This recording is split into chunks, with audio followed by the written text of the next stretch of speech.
જય શ્રી કૃષ્ણ વિદ્યાર્થી મિત્રો। આજે આપણે ધોરણ 11માં કેમેસ્ટ્રી વિષયમાં ચેપ્ટર નંબર 3માં બોર્ડનો આઈએમપી ક્વેશ્ચન આપણે જોવાના છીએ। બરાબર, તમારે આ ક્વેશ્ચન તમારે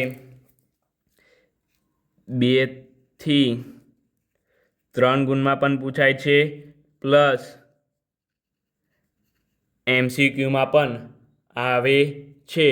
તો ખાસ કરીને વિડીયોને એન્ડ સુધી જોઈ લેજો। બરાબર મિત્રો, આ તમને આવડશે કોઠો તો તમને આખો ક્વેશ્ચન આવડી જશે। ખાલી આ 0 થી 9 સુધીના નામ તમારે યાદ રાખવાના રહેશે, તો આખો ક્વેશ્ચન તમને આવડી જશે। બરાબર, એકદમ સહેલો છે। અને કેમેસ્ટ્રીમાં તો તમારે જે આ પ્રશ્ન છે એ તમારી બોર્ડની પરીક્ષામાં પણ પૂછાય છે અને જે ટેસ્ટ લેવાય છે એમાં પણ આવશે ને આવશે। બરાબર, તો ખાસ કરીને તૈયાર કરી લેજો। અહીં તમારે 100 થી વધુ પરમાણ્વીય ક્રમાંક ધરાવતા તત્વોનું નામકરણ કઈ રીતે કરવું, દરેકના આઈયુપીએસ નામકરણ આધારે નામ લખો અને તેની સંજ્ઞા લખો। બરાબર, તો તમારે આવો પ્રશ્ન છે તો ઓબ્વિયસલી 3 ગુણમાં પૂછાશે। બરાબર, તો અહીં લખીએ। અહીં શું કીધું છે? 100 થી વધુ પરમાણ્વીય ક્રમાંકના તત્વોનું નામકરણ કઈ રીતે કરવું? તો અહીંયા પહેલો પ્રશ્ન તો અહીં છે 100 થી વધુ પરમાણ્વીય ક્રમાંકવાળા તત્વોનું નામકરણ ઉપર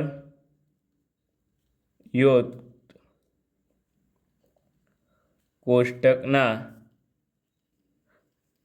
આધારે કરવું। દરેકના આઈયુપીએસ નામકરણ કોષ્ટકના આધારે લખવાનું અને તથા તેની સંજ્ઞા આપણે લખવાની છે। તો કંઈ નહીં, પહેલાં અત્યારે આપણે 100 થી 110ના જોઈ લઈએ, પછી આપણે બીજા 111 થી 118 સુધીના જોઈશું। બરાબર, આ પ્રશ્નમાં આપણે જે આઈયુપીએસ દ્વારા સ્વીકૃત નામ છે એ તમારે આમાં લખવાની જરૂર નથી। જો તમને આવડે તો તમે લખી શકો છો, બાકી ચાલી શકે। બરાબર, તો એ પહેલાં લખી દઈએ પરમાણ્વીય ક્રમાંક। બરાબર વિદ્યાર્થી મિત્રો, પરમાણ્વીય ક્રમાંક પછી અહીંયા આવશે જે આ પૂછ્યું છે ને આઈયુપીએસ નામકરણ આધારે નામ લખો, તો એ તમારે આટલે લખી દેવાનું। બરાબર મિત્રો, આઈયુપીએસ નામ આધારે નામકરણ લખો એ તમારે અહીંયા લખી દેવાનું। આઈયુપીએસી નામકરણ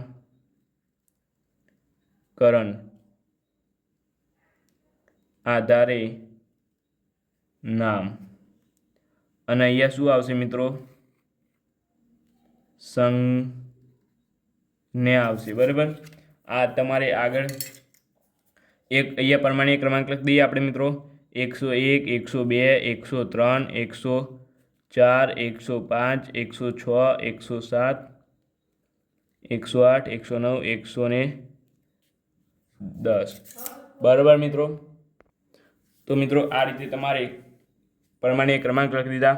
હવે તેનું નામ લખવાનું છે। અહીં કોષ્ટક આપણે સમજી લઈએ। પહેલાં 0 ને નીલ કહેવાય, 1 ને અન્ન કહેવાય, 2 ને બીલ કહેવાય, 3 ને ટ્રી કહેવાય, 4 ને કોડ કહેવાય, 5 ને પેન્ટ કહેવાય, 6 ને હેક્સ કહેવાય, 7 ને સેપ્ટ કહેવાય, 8 ને ઓક્ટ કહેવાય, 9 ને અન્ન કહેવાય। બરાબર, આને ટૂંકા નામ લખવાના છે, ટૂંકું રૂપ સંજ્ઞા। બરાબર, સંજ્ઞા તમારે આમાં ચોપડીમાં અહીંયા તમે આ કોષ્ટક જોશો તો તમારે એ ખાલી ટૂંકું રૂપ જ લખ્યું છે। બરાબર, ટૂંકું રૂપ એટલે ટૂંકું નામ પણ કહી શકાય અથવા સંજ્ઞા। બરાબર, આ સંજ્ઞા હું લખી છે કારણ કે તમારે આ સંજ્ઞામાં તમને પછી ખબર પડે નહીં ટૂંકું રૂપ અને સંજ્ઞા, એટલા માટે હું આટલે સંજ્ઞા લખી દીધી છે। નીલ એટલે એન, યુ એટલે અન, બી એટલે બી, ટ્રી એટલે ટી, ક્વાડ એટલે ક્યુ, પેન્ટ એટલે પી, હેક્સ એટલે હેક્સ એટલે એચ, સેપ્ટ એટલે એસ। બરાબર, ઓક્ટ એટલે ઓ, અન્ન એટલે ઈ। તે જ પ્રમાણે અહીં લખવાનું છે 101 ને અહીંયા 1 નંબરને શું કહેવાય મિત્રો? અન્ન। પછી મિત્રો 0 ને નીલ અને એક ન અન્ન, બરાબર. એના પછી તમારે આટલું લખ્યા પછી પાછળ IUM લખી દેવાનું, બરાબર. આમાં કંઈ ભૂલ હોય તો મને કહેજો, તમે કોમેન્ટ કરજો નીચે. આને અન્ન, નીલ, બેને શું કહેવાય? બી. પછી તમારે અહીંયા જુઓ પાછળ IUM લખ્યું છે, તો હવે અહીંયા પણ IUM લખવાનું ના, આઈ તો આવી ગયો, હવે શું લખવાનું? UM. IMP કરી દેજો, IMP બંને, બરાબર. એ જ રીતે આનું શું ટૂંક સંજ્ઞા શું થાય? અહીંયા યુ, આની યુ થાય, એનનું નીલ એટલે એન, અને અહીંયા અન્ન પાછું આવ્યું એટલે અહીંયા યુ, બરાબર. એ જ રીતે આનું અન્નનું એકનું યુ, 0નું એન અને 2નું શું થાય? અહીંયા બી એટલે, બરાબર મિત્રો, ખબર પડી? એ જ રીતે અહીંયા અન્ન, નીલ અને અહીંયા ટ્રી, આઈ આવી ગયો એટલે UM લખવાનું, બરાબર. ડબલ આઈ લખવાના નહીં, નક્કી ખોટું પડશે. એ જ રીતે અન્ન, નીલ, 4ને શું કહેવાય? ક્વાડ, અને પાછળ IUM, બરાબર. આને શું લખાય ટૂંકું રૂપ? IN અને T, આના ટૂંકું રૂપ IN અને Q. 105 છે તો અન્ન, નીલ અને 5ને શું લખાય? પેન્ટ, તો અહીંયા પેન્ટ અને પાછી અહીંયા પાછળ IUM, એટલે આનું ટૂંકું રૂપ UNP, બરાબર. 106ને શું લખાય? અન્ન, નીલ અને 6ને શું લખાય મિત્રો? હેક્સ, અને પાછળ IUM, એટલે આનું ટૂંકું નામ શું થઈ જાય? UNH. પછી 107ને શું લખાય? અન્ન, નીલ અને 7ને શું લખાય? સેપ્ટ, બરાબર. અને પાછળ IUM, એટલે આનું ટૂંકું નામ શું થઈ જાય? UNS, બરાબર. તે જ રીતે 108ને શું લખાય? અન્ન, નીલ અને 8ની જગ્યાએ શું લખવાનું? ઓક્ટ અને IUM, બરાબર. અન્ન, નીલ, ઓક્ટ, IUM, એટલે અન્ન, એન અને O.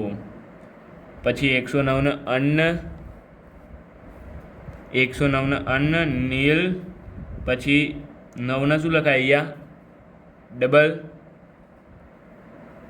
એક E અને ડબલ N, બરાબર. અને પાછળ તમારે IUM લગાવી દેવાનું, એટલે અન્ન, ANE. 110ને શું લખાય? 110ને અન્ન, પછી એક આવે પાછું એટલે અન્ન, અને 0ને આપણે શું લખાય? નીલ, બરાબર. આટલી ખબર પડી. અને પછી IUM, એટલે આનું ટૂંકું નામ IUUN, બરાબર. આટલી રીતે તમને ખબર પડી ગઈ. હવે તમને આગળ પણ ખબર પડી જશે જો આટલી ખબર પડી હોય તો. અહીં એકને શું લખાય? અન્ન, બરાબર. તો અહીંયા અન્ન, 0ને શું લખાય? નીલ, તો અહીંયા નીલ, અને એકને શું લખાય? અન્ન, બરાબર. અને બધાની પાછળ IUM, જેની અંતમાં અહીંયા જોઈ શકો છો તમે B આવે છે, B અને I આવે છે અંતે, તો I એક જ વાર લખવાનું. અહીંયા જોઈ શકો છો તમે, આ બંનેમાં એવું છે 113, 112 બંનેમાં, બરાબર. તમારે એ રીતે ધ્યાન રાખવાનું રહેશે. જોઈએ હવે 112, 111થી 118 સુધીના. તે જ રીતે મિત્રો હવે 111થી 118 જોઈ લઈએ હવે આપણે. તો 111મું તત્વ તમારે શું રહેશે? એક એટલે અન્ન, એક એટલે અન્ન અને એક એટલે અન્ન, બરાબર. અહીંયા તમારે આ બધા નાના યુ કરજો, બરાબર. આ મોટો યુ છે, આ મોટો યુ છે, આ નાના યુ છે. અન્ન, અન્ન, અન્ન, અને પછી તમારે અહીં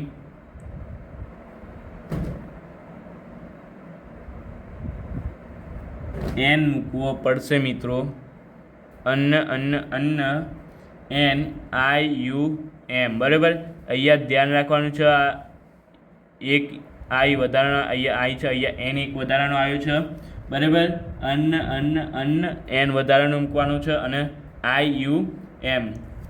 અમુકમાં તમારે હોય જે IMP લખવું એ તમારે જોવાના રહેશે. બીજા બધા તો કમ્પ્લીટ તમારે જે રીતે તમે લખો છો એ જ રીતે હશે 112માં આપણે જોઈ લઈએ તો 112 એટલે અન્ન અન્ન આ મોટો યુ છે, આ બધા પછી પહેલો અક્ષર મોટો રાખવાનો, બાકીના બધા નાના રાખવાના. અન્ન અન્ન BIUM. ખબર પડી ગઈ મિત્રો? અહીંયા હું તમને કીધું હતું ને એક યુ રાખવાનું. અન્ન અન્ન TUM. બરાબર. એ રીતે અન્ન અન્ન વાડિયમ. અન્ન અન્ન 5 એટલે શું થાય મિત્રો? Pant IUM. અન્ન અન્ન હેક્સ IUM. બરાબર. અન્ન અન્ન 7 એટલે શું થાય મિત્રો? સપ્ટેમ્બર એટલે SEPT IUM. અન્ન અન્ન 8 એટલે શું થાય મિત્રો? ઓક્ટોબર એટલે IUM. આ રીતે મિત્રો તમે એમ તમને પૂછે કે 1024 તત્વનું નામ શું હશે તો મિત્રો તમે બનાવી શકો ને.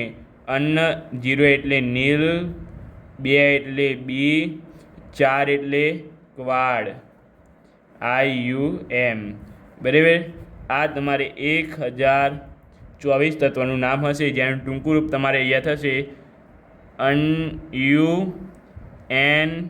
UNBQ. બરાબર મિત્રો. તો આ રીતે તમે લખી શકો છો. આનું ટૂંકું રૂપ તમને લખતા આવડવું જોઈએ. UUU.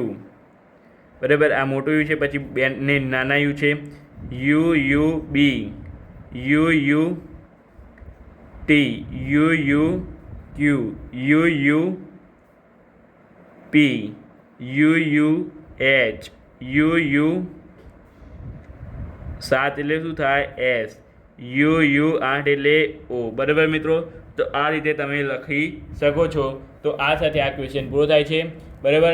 તો આપણે મળીશું ને આવડી સાથે. વિડીયોને લાઇક શેર અને સબસ્ક્રાઈબ કરવાનું ભૂલતા નહીં. જય શ્રી કૃષ્ણ.